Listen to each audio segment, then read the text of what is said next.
नमस्कार साथियों, मैं मनीष बिवाल आप सभी का आपके अपने चैनल में तहे दिल से स्वागत और अभिनंदन करता हूं। मैं उम्मीद करता हूं कि आप सभी शानदार, जबरदस्त और जिंदाबाद होंगे और आप सभी की कक्षा 11 की जो तैयारियां हैं वो बिल्कुल धमाकेदार चल रही होंगी। और इन्हीं धमाकेदार तैयारियों को और भी धांसू बनाने के लिए आज हम लोग पढ़ रहे हैं कक्षा 11 की राजनीति विज्ञान में राजनीतिक सिद्धांत पॉलिटिकल थ्योरी का एक नया अध्याय शुरू करने जा रहे हैं। और जो नया अध्याय है वो है अध्याय 7, राष्ट्रवाद, नेशनलिज्म। राष्ट्रवाद के बारे में आप बहुत कुछ पहले की कक्षाओं में पढ़ चुके हैं।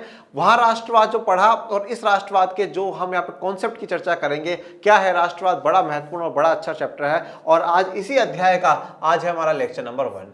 तो लेक्चर 1 में सबसे पहले तो अपन जो पढ़ते हैं वो पढ़ते हैं कि अपना चैप्टर फ्लो क्या रहेगा। तो अपन बात करेंगे इस चैप्टर में परिचय की, कि राष्ट्रवाद क्या होता है, राष्ट्रवाद को जानेंगे, राष्ट्र और राष्ट्रवाद की चर्चा करेंगे, देश और राष्ट्रवाद जो होता है उसकी, राष्ट्रीय आत्मनिर्णय की चर्चा करेंगे, राष्ट्रवाद और बहुलवाद क्या होता है ये चर्चा करेंगे, और फिर उसके बाद राष्ट्रवाद पर रविंद्रनाथ टैगोर जी के विचार भी जानेंगे। तो चलिए शुरू करते हैं आज के लेक्चर को। लेक्चर फ्लो में हमें पढ़ना है परिचय और राष्ट्रवाद का परिचय। सबसे पहले बात कर लेते हैं परिचय की या इंट्रोडक्शन की। परिचय या इंट्रोडक्शन।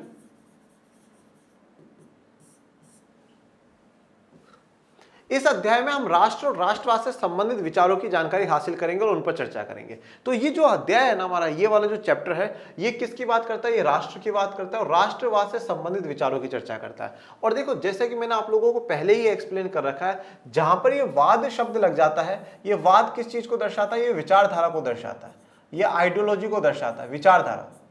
तो यहाँ पर राष्ट्र और राष्ट्रवाद से जो संबंधित विचार है, मतलब जो विचार, ऐसे विचार जो राष्ट्र से जुड़े हुए हैं और राष्ट्रवाद से जो विचार जुड़े हुए हैं, उन्हीं विचारों की चर्चा हम इस अध्याय में करेंगे और उन पर चर्चा करेंगे।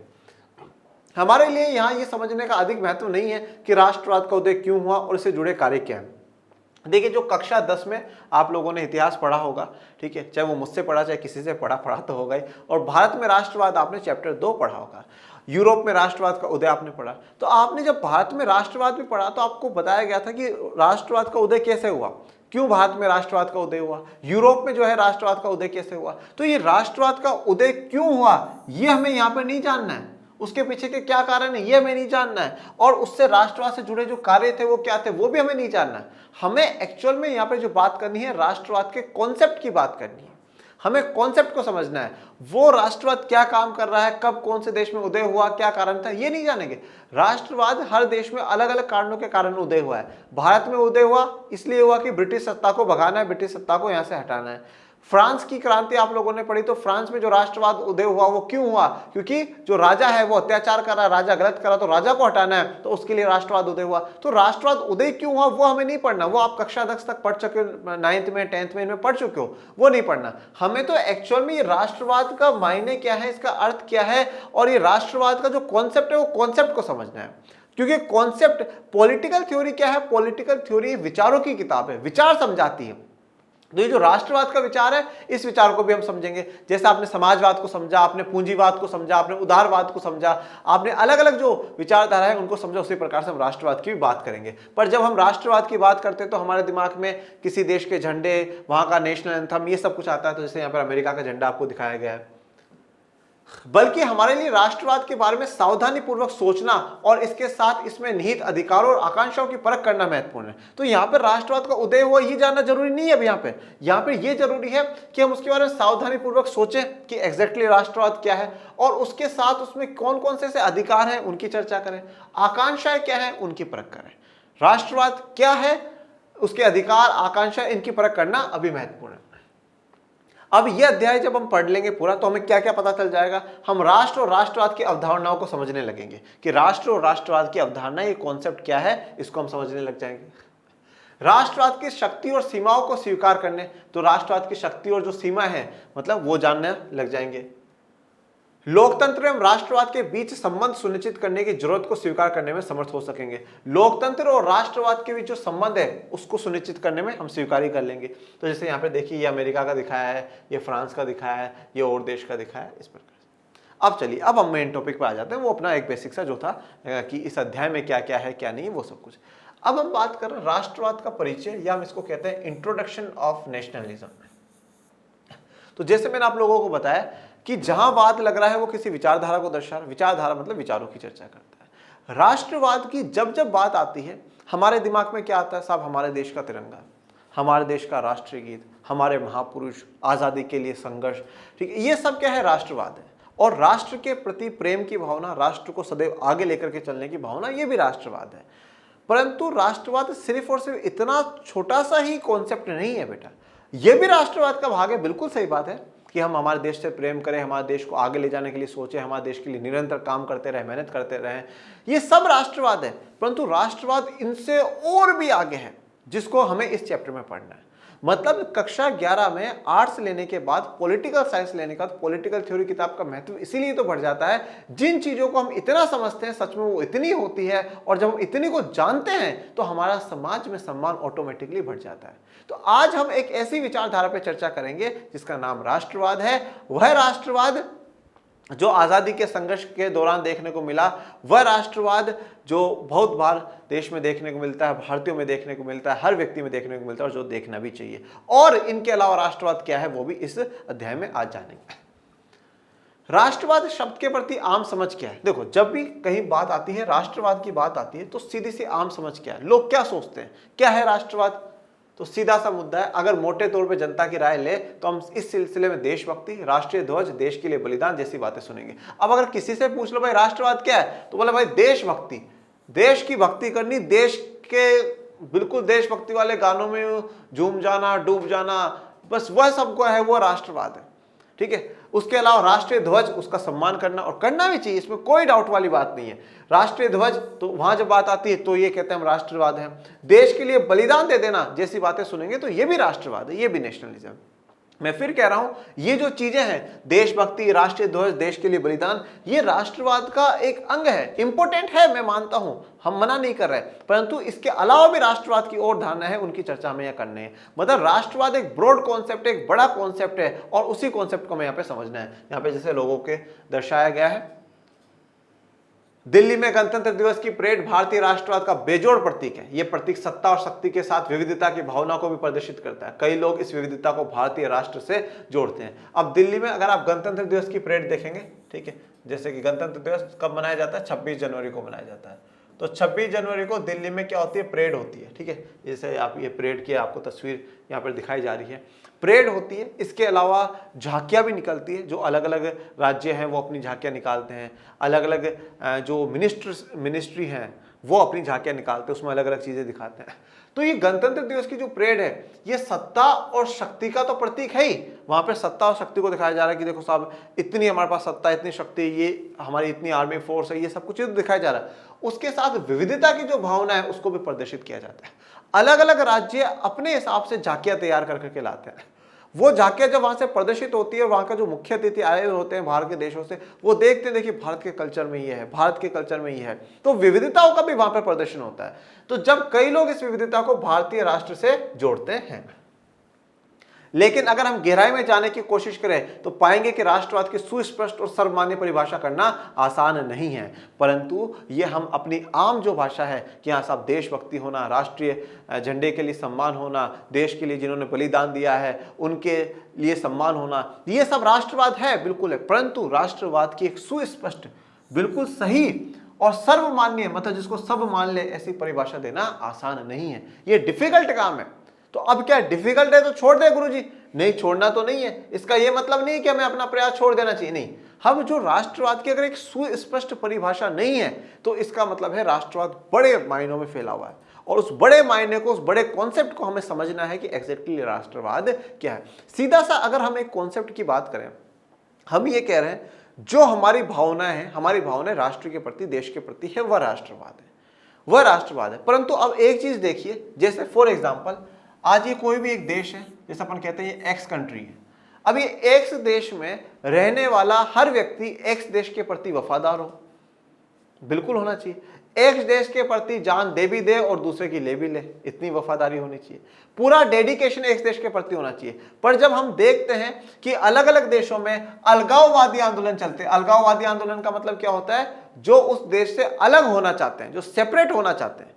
अब यहाँ के लोग अपने आप को क्या मानते हैं, वो मानते हैं कि नहीं साहब, हमारा कल्चर, हमारा सब कुछ अलग है, इसलिए हम अलग होना चाहते हैं। अब यहाँ के लोग इस एरिया के प्रति अपना डेडिकेशन दिखा रहे हैं, अपने आप को अलग राष्ट्र बनाना चाहते हैं, तो वो भी तो राष्ट्रवाद हो गया, वो भी तो राष्ट्र। अब ये लोग क्या कहेंगे कि साहब ये वाले एम्पायर अत्याचार करते हैं, हमें अलग चाहिए, हमारी संस्कृति अलग है, हमारा ऐसा है तो हमें अलग होना है, तो ये इनका राष्ट्र। ये क्या कहेंगे बाकी सब, ये सब एंटी नेशनलिस्ट है, ये सब गलत है, ये देश के विरोध में काम कर रहे हैं। तो आज हम ऐसे चर्चा भी करेंगे, जैसे कनाडा की बात करेंगे, कनाडा में एक एरिया है वहां पे, स्पेन के एरिया की बात करेंगे, तो ऐसे बहुत से एरिया वहां पे अलगाववादी आंदोलन चल रहे हैं, अलग होने वाले आंदोलन चल रहे हैं। जब अलग होने वाले आंदोलन चल रहे हैं, जो अलग होने वाले आंदोलन कर रहे हैं, उनके लिए वो अलग हो जाना ही क्या है, एक प्रकार से राष्ट्रवाद की भावना है। तो राष्ट्रवाद की जो भावना है, जो परिभाषा, वो एक स्पष्ट नहीं है और उसको सर्वमान्य नहीं कह सकते कि हाँ भाई सारी जगह इसको मान लिया जाएगा, परंतु हम हमारा प्रयास नहीं छोड़ेंगे। राष्ट्रवाद का अध्ययन करना इसलिए जरूरी है कि वैश्विक मामलों में यह बहुत महत्वपूर्ण भूमिका निभाता है, और राष्ट्रवाद का अध्ययन करना बड़ा ही आवश्यक है, बड़ा ही महत्वपूर्ण है। क्यों? क्योंकि वैश्विक मामलों में ग्लोबल जो अफेयर्स होते हैं उसमें एक बड़ी महत्वपूर्ण भूमिका राष्ट्रवाद निभाता है। राष्ट्रवाद को अगर हम देखेंगे तो राष्ट्रवाद देशों को जोड़ने के समय में भी हमें राष्ट्रवाद देखने को मिला। जैसे आप देखेंगे जर्मनी का एकीकरण, यूरोप के राष्ट्रवाद के उदय कक्षा 10 में पढ़कर के आए ना, जर्मनी का एकीकरण, अलग अलग थे, नहीं साहब एक होना है हम लोगों को। इटली का एकीकरण 7 प्रांतों में बटा हुआ था, कहीं पे पोप का राज था, कहीं पे ऑस्ट्रिया का राज था, कहीं पे किसी दूसरे का राज था, बोला हम सब एक है, हमारी इतालवी भाषा है, इटली के है और इटली के है तो हमें एक होना है। तो वो क्या था, जोड़ने वाला एक प्रकार से राष्ट्रवाद था। एक प्रकार से तोड़ना, वो भी राष्ट्रवाद में देखा जा सकता है। कैसे? ऑस्ट्रियो हंगरी साम्राज्य था, ऑस्ट्रियो हंगरी साम्राज्य पे हैब्सबर्ग जो साम्राज्य था उसका अधिकार था, पर वहां पे सभी लोगों ने सोचा नहीं साहब हमारा कल्चर अलग है, हमारा कल्चर अलग है, हमारी संस्कृति अलग है, हमें अलग होना है, हमें ऑस्ट्रियो हंगरी से अलग होना है। फिर ऑस्ट्रियो अलग हो गया, हंगरी अलग हो गया, चेक स्लोवाकिया अलग हो गया, स्लोवेनिया अलग हो गया, अलग अलग जो है वो कंट्रीज बन गए। उनको लगा कि नहीं साहब हमारा तो जो यहाँ की भाषा, हमारी जो संस्कृति वो अलग है और हमें अलग होना है। तो तोड़ने के रूप में भी देखा जाए तो वो भी राष्ट्रवाद था, वो अलग हुआ है, अपनी संस्कृति को बना करके रखा है। तो जोड़ने के रूप में भी राष्ट्रवाद दिखता है, तोड़ने के रूप में भी राष्ट्रवाद दिखता है। और पिछले 200 वर्षों में आप देखेंगे कि इस राष्ट्रवाद ने इस प्रकार से बड़ी भूमिकाएं निभाई हैं। इसके अलावा औपनिवेशिक शासनों के खिलाफ,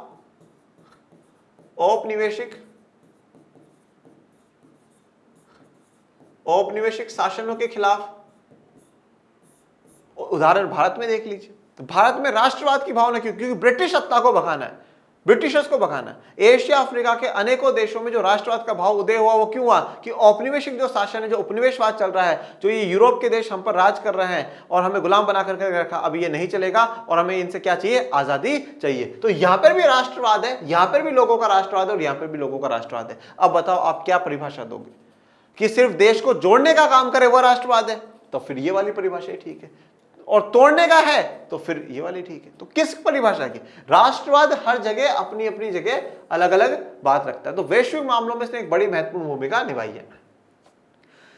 पिछली 2 शताब्दियों के दौरान राष्ट्रवाद एक ऐसे सम्मोहक राजनीतिक सिद्धांत के रूप में उभरा है जिसने इतिहास रचने में योगदान किया है। पिछले 2 शताब्दियों, एक शताब्दी में कितने साल होते हैं? 1 century = 100 years। एक शताब्दी में 100 साल, 2 शताब्दियों में मतलब 200 साल। जैसे मैंने अभी आपको कहा 200 सालों में बड़ा प्रभाव छोड़ा है। तो 200 सालों के दौरान ही जो राष्ट्रवाद जो विचार है, इसने बड़ा सम्मोहक राजनीतिक सिद्धांत में उभरा है और इतिहास रचने में इसने बड़ा योगदान दिया है। इतने उत्कृष्ट निष्ठाओं के साथ साथ गहरे विदेशों को भी प्रेरित किया है। इसने जनता को जोड़ा है तो विभाजित भी किया। अब देखिए राष्ट्रवाद का विचार देखिए, इसने गहरे विद्वेषों को, लोगों को अगर निष्ठा रखिए, राष्ट्र के प्रति निष्ठा। अब निष्ठा को उदाहरण जैसे देखिए, भारत के लोगों में अंग्रेजों को भगाना है, हमारा भारत देश, हमारा राज तुम्हारा नहीं चलेगा, नहीं चलेगा। ये क्या करा है? देश में देश के प्रति निष्ठा का भाव है राष्ट्रवाद। विद्वेष का प्रति, कि जैसे फ्रांस राजा है, राजा के खिलाफ क्या है? विद्वेष है, द्वेष है, ये राजा को हटाना है। वहां कोई दूसरा देश शासन थोड़ी कर रहा था, राजा को हटाया। ये तो फ्रांसीसी क्रांति थी। उसके अलावा जनता को जोड़ा है तो विभाजित भी किया है, जनता को जोड़ने का काम। फिर कहता हूं भारत में राष्ट्रवाद, महात्मा गांधी की अगुवाई में पूरे देश में हर वर्ग के व्यक्ति को जोड़ा गया, चाहे वो किसी जाति का हो, वो चाहे किसी धर्म का हो, किसी वर्ग का हो, अमीर हो, गरीब हो, कहीं का भी हो, सबको जोड़ा गया। बापू की एक आवाज पे सभी लोग इकट्ठा हो जाया करते थे। ये जोड़ने का काम क्या है? राष्ट्रवाद है। विभाजित करने का काम देखिए, ऑस्ट्रियो हंगरी साम्राज्य को देखिए, वो बोलते हैं हमारी भाषा अलग है, हमारी संस्कृति अलग है, हम तुम्हारे साथ नहीं, भगो भगो कैसे। नहीं नहीं, हमारी भाषा हमारी संस्कृति अलग है, तुम भी हम अलग अलग, वो अलग अलग हो गए। तो राष्ट्रवाद ने जोड़ने का, विभाजित का, प्रेम का, विद्वेष का सारे काम राष्ट्रवाद करता है। इसने अत्याचारी शासन से मुक्ति दिलाने में मदद की है, तो इसके साथ साथ ये विरोध, कटुता और युद्धों का कारण भी रहा है। इसने अत्याचारी शासन से मुक्ति दिलाने में, जैसे कि उपनिवेशवाद से मुक्ति दिलाने में, तो ये जो राष्ट्रवाद की भावना है, एशिया और अफ्रीका के काफी देशों को, जो उपनिवेशवाद यूरोपीय देश उनको गुलाम बना करके बैठे थे, उन पर शासन कर रहे थे, उनसे आजादी दिलाने में बड़ी भूमिका निभाई। तो दूसरी तरफ यही देखो, तो यही राष्ट्रवाद विरोध, कटुता और युद्धों का कारण भी बनता है। अभी आप देखिए कि जितने भी ये यूरोप में ज्यादातर जो देश है अलग बने हैं, तो वो युद्ध कर करके बने हैं, झगड़े हुए हैं उनके बीच में। जर्मनी का एकीकरण हुआ तो आसानी से हुआ था क्या? आपने देखा। इटली का एकीकरण कोई आसानी से थोड़ी हुआ। तो ये इतने आसानी से। इसके अलावा जब आप कक्षा 12 में आ जाएंगे बच्चों, तो कक्षा 12 में पढ़ेंगे शीत युद्ध की समाप्ति। उसमें जो सोवियत संघ है, मतलब आज का मौजूदा रशिया और उसके साथ 14 देश मिलकर के सोवियत संघ बना था 1922 में, वो 1991 में टूट गया।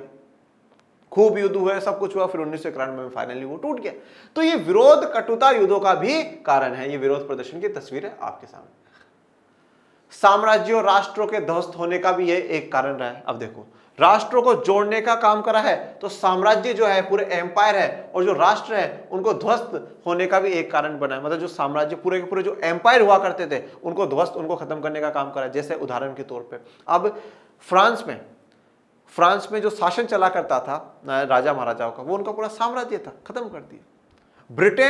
ब्रिटेन का कितना बड़ा साम्राज्य था। ब्रिटेन इंडिया पे, एशिया, अफ्रीका, तो कहां कहां राज करा था, पूरा साम्राज्य, ब्रिटेन साम्राज्य, इंग्लिश साम्राज्य के नाम से नाम चला, टूट गया, खत्म हो गया, ध्वस्त हो गया। इसी के अलावा राष्ट्रों को ध्वस्त होते देखिए, जो राष्ट्र थे वो टूट टूट करके अलग हो गए, बिखर गए। यूगोस्लाविया का विघटन हुआ। तो ये राष्ट्रवाद का जो भाव है ना, जोड़ने का, तोड़ने का, प्रेम का, विद्वेष का, सारे काम कर रहा है। इसलिए हम राष्ट्रवाद की कोई एक ऐसी परिभाषा नहीं दे सकते जो सुस्पष्ट हो, बिल्कुल सही हो और सर्वमान्य हो। ओके।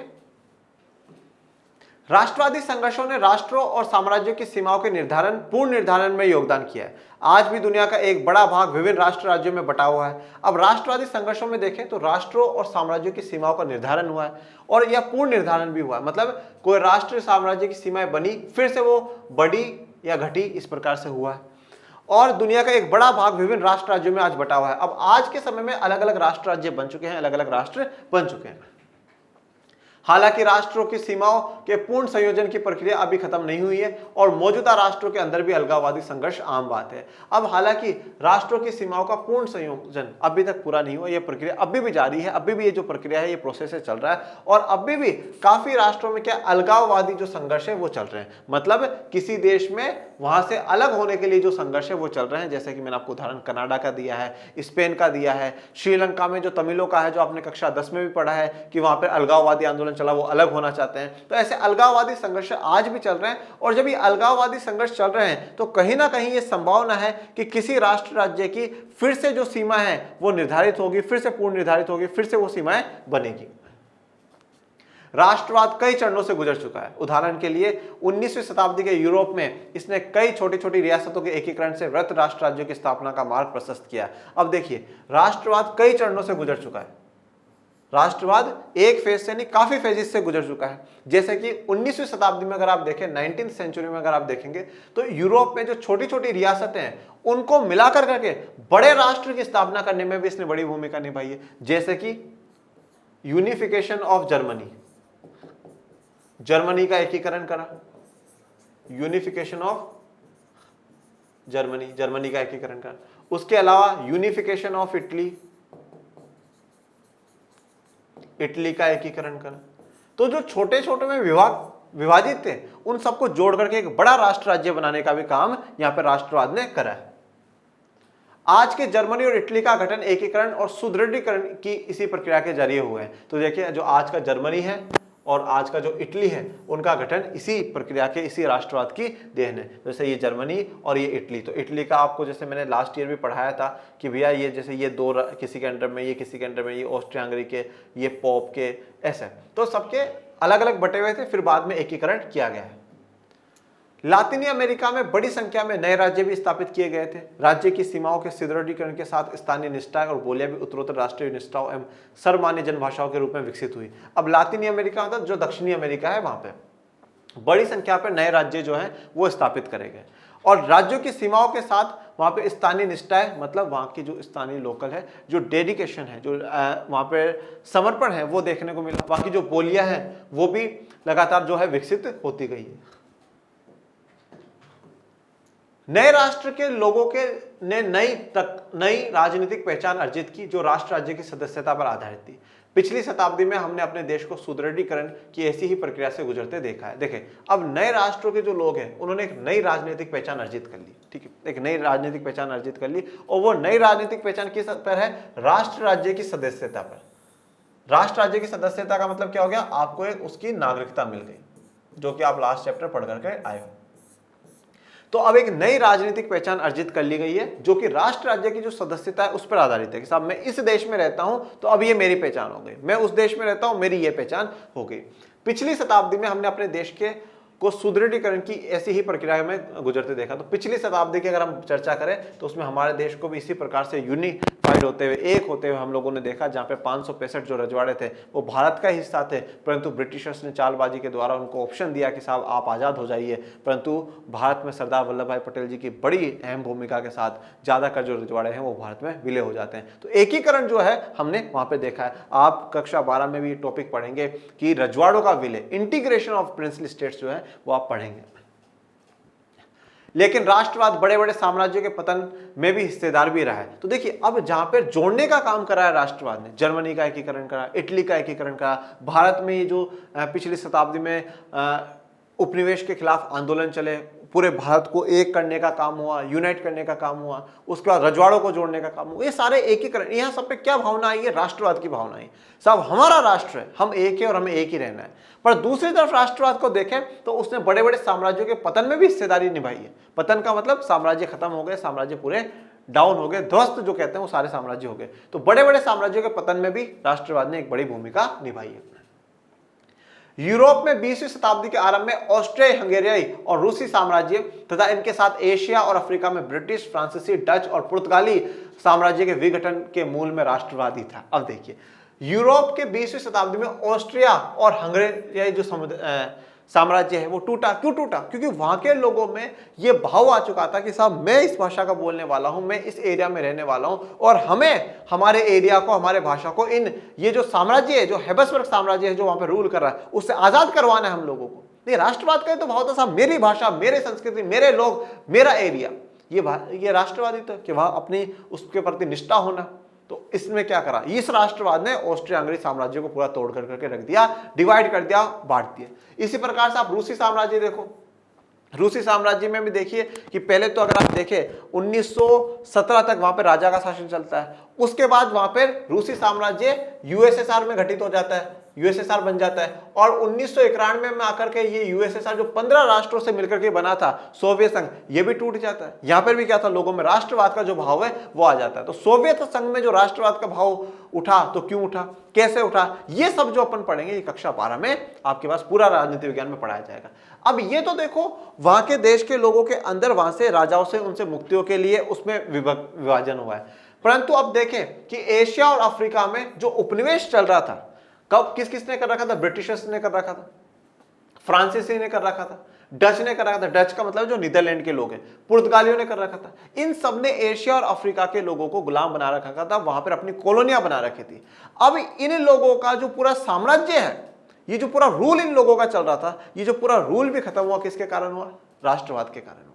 क्योंकि यहां के लोगों में, स्थानीय लोगों में राष्ट्रवाद का भाव उत्पन्न हुआ कि साहब हमारे देश में ये लोग क्या राज कर रहे हैं, हम क्यों नहीं कर रहे, इन्होंने हम पर, इनके बात हम क्यों माने। जैसे बापू असहयोग आंदोलन चलाया तो क्यों हम इनको सहयोग करें? बापू ने कहा था ना कि 1909 में किताब में लिखा है हिंद स्वराज में कि अगर भारतीय ब्रिटिशर्स को असहयोग करना शुरू कर दो तो 1 साल के भीतर भीतर ब्रिटिशर्स भारत छोड़ करके चले जाएंगे।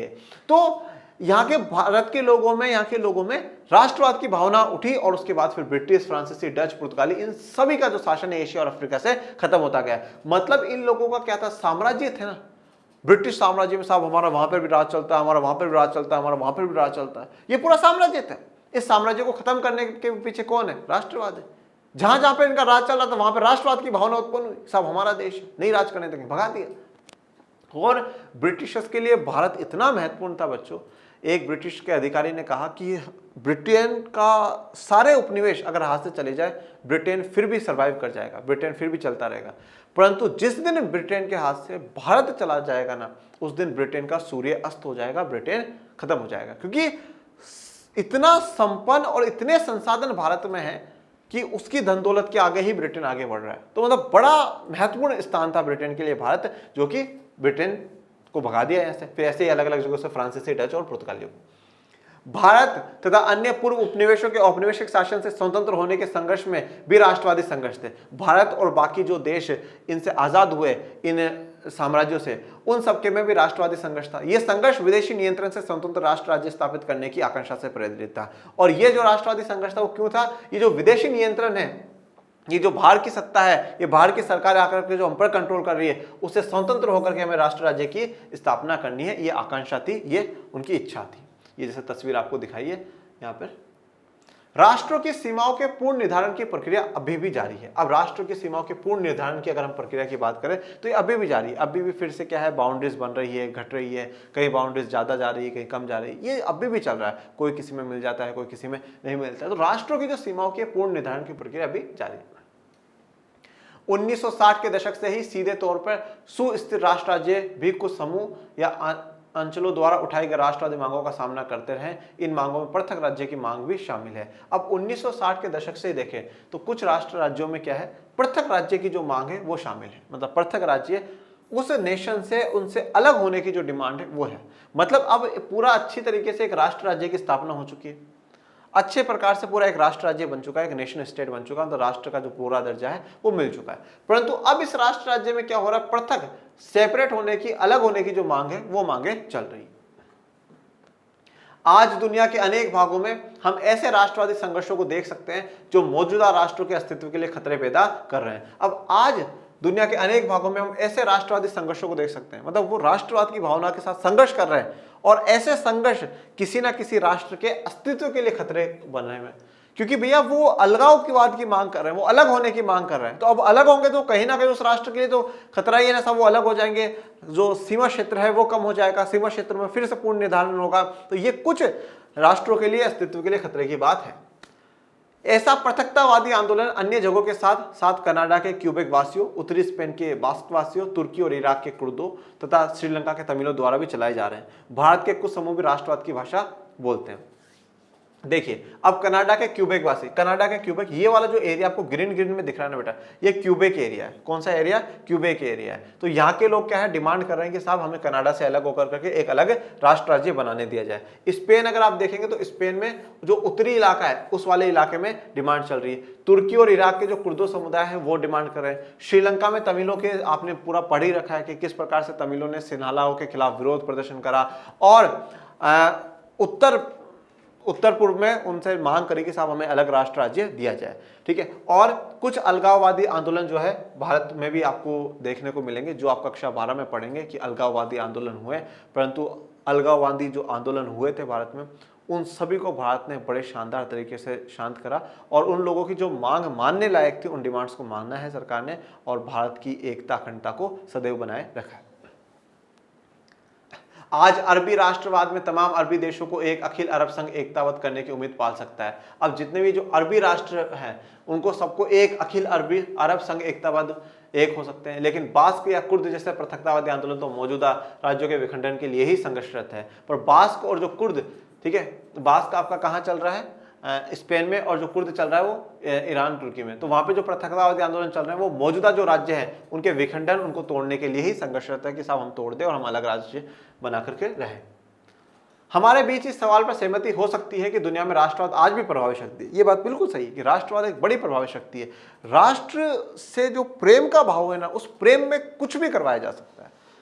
उस प्रेम में जो इंसान को बोला जाए वो कर सकता है, और वो राष्ट्र के प्रति प्रेम है, वो बड़ी बात है। तो एक बहुत बड़ी प्रभावी शक्ति है। लेकिन राष्ट्र या राष्ट्रवाद जैसे शब्दों की परिभाषा के संबंध में किसी सहमति में पहुंचना बहुत कठिन है। पर हम ये कहेंगे ये राष्ट्र, ये राष्ट्रवाद है, तो ये इस परिभाषा पे आप पहुंचो। वो परिभाषा जो है ना, वो उस परिभाषा पे पहुंचना क्या है, बहुत कठिन है, वो आसान काम नहीं है। आखिर राष्ट्र क्या है? अब देखिए हमारे सामने बहुत सारे प्रश्न हैं, जिन प्रश्नों का जवाब हम इस चैप्टर में, अध्याय में जानने की कोशिश करेंगे। जैसे कि आखिर राष्ट्र क्या है, लोग राष्ट्रों का निर्माण क्यों करते हैं, क्यों लोग राष्ट्र बनाते हैं, क्यों पूरा विश्व एक बिना किसी सीमाओं के नहीं रह सकता, और राष्ट्र क्या करने की तीव्र इच्छा जगाते हैं और राष्ट्र में क्या तीव्र इच्छा जगती है। लोग अपने राष्ट्र की खातिर त्याग करने और प्राण तक निछावर करने के लिए क्यों तैयार हो जाते हैं। तो लोग अपने राष्ट्र के खातिर क्यों त्याग करने के लिए तैयार हो जाते हैं, अपने प्राण तक देने के लिए तैयार हो जाते हैं, जैसे आपने भारत के राष्ट्रवाद में देखा है। राष्ट्र तो देशभक्ति के दावे, राज्य तो राजकीय शक्ति के दावों से क्यों और कैसे जुड़ जाते हैं, और जो देशभक्ति के दावे हैं वो किस प्रकार से जो राजकीय शक्ति उसके साथ कैसे जुड़ जाते हैं। क्या राष्ट्रों को पृथक रहने या राष्ट्रीय आत्मनिर्णय का अधिकार प्राप्त है। तो राष्ट्रों को क्या पृथक अलग रहने का और खुद के निर्णय खुद लेने का अधिकार है। क्या पृथक राज्यत्व को स्वीकार किए बगैर राष्ट्रवाद के दावे को तुष्ट किया जा सकता है, और पृथक राज्यत्व को स्वीकार किए बगैर क्या राष्ट्रवाद का जो दावा है उसको किया जाता है। इस अध्याय में हम इनमें से कुछ मुद्दों की पड़ताल करेंगे और उन पर बड़े विशेषता से चर्चा करेंगे। तो राष्ट्रवाद, सीधी सी बात यह है कि राष्ट्रवाद की एक सुस्पष्ट परिभाषा नहीं है बच्चों। राष्ट्रवाद अनेकों रूपों में देखा जा सकता है। राष्ट्रवाद में जहां देशभक्ति है, अपने झंडे के प्रति, अपने संविधान के प्रति, अपने देश के नागरिकों के प्रति प्रेम है, तो उसके साथ साथ राष्ट्रवाद में हमने देखा है कि राष्ट्रवाद देशों को जोड़ने का, लोगों को जोड़ने का भी काम कर रहा है, तो तोड़ने का काम भी वहां भी राष्ट्रवाद की भावना है। पृथकतावादी आंदोलन में भी राष्ट्रवाद की भावना है, तो जोड़ने में भी राष्ट्रवाद की भावना है। तो राष्ट्रवाद एक बड़ा टॉपिक है, कॉन्सेप्ट है, ब्रॉड कॉन्सेप्ट है, जिसमें अनेकों सवाल उठेंगे और उन्हीं सवालों के जवाब में हम इस चैप्टर को पढ़ेंगे। परंतु आज के लिए इतना ही। आपको कोई भी डाउट, कोई भी समस्या हो तो कमेंट बॉक्स में मेंशन करिएगा, और बाकी पढ़ते रहिए, आगे बढ़ते रहिए, और आपके अपने channel learn and share arts को ज़्यादा ज़्यादा लाइक, शेयर, सब्सक्राइब करते रहिए। और डिस्क्रिप्शन में टेलीग्राम चैनल का लिंक दे रखा है, प्लीज़ उसको भी ज्वाइन कर लीजिएगा, जिससे आपको सभी जानकारी मिलती रहे। और मैं मिलूंगा आपको नेक्स्ट लेक्चर में, तब तक के लिए थैंक यू सो मच। जय हिंद, जय भारत।